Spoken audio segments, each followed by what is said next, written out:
sustainability is important because it kind of defines the future of our entire species. Like, if we don't find a way to be more self-sustained, then we're just going to continue draining sources from the earth, and then eventually there won't really be much left to work with, if anything. Sustainability is important because there's a lot of resources in this world, but it's limited.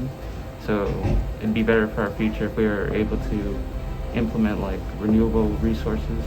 Or like it's just a way that we can like do our part in helping out, considering that the world is on fire, dying in many other sort of ways.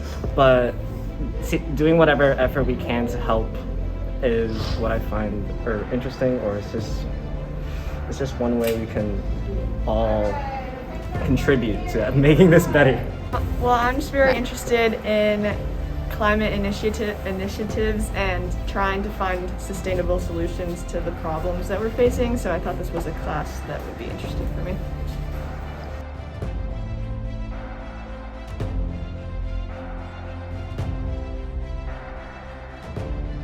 So plants can't just grow with sunlight. Nutrients from the soil has to go into it as well, like nitrogen and whatnot.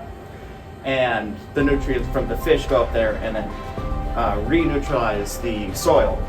So we get these beautiful plants, and we even cut this like a week ago, and it's already beautifully growing.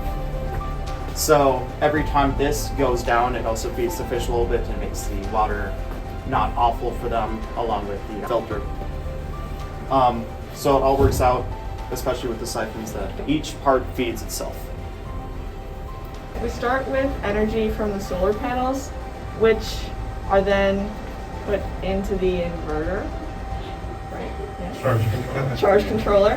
And the charge controller then goes into the batteries, which then go into the inverter. And then the inverter is connected to it, or there's a timer connected to the inverter, which is converting the energy from DC to AC current, direct current to alternating current. And then the timer is connected to this pump. Yeah, so basically there's just a basin of water here, and then a basin that's usually dry up here. And it pumps for 5 minutes a day, and it fills up probably to about here so that the plants can get water. And then these siphons, once it gets high enough, these siphons will engage, and then all the water will pump back down here so that we don't drown the plants. The plants benefit from the system because the fish that are living in this tank provide nutrients then for the plants. So eventually, once the algae grows on the inside of the tank, it will be a self-sustaining system, because then the fish will eat the algae and we won't have to feed the fish anymore. We had fish in one of these tanks over the summer, and they survived all summer without being fed because they were eating the algae. The algae is not currently grown enough to sustain the fish, so we're feeding them, but that's the only input into the system. So then, besides the seeds, and then you get all this lettuce.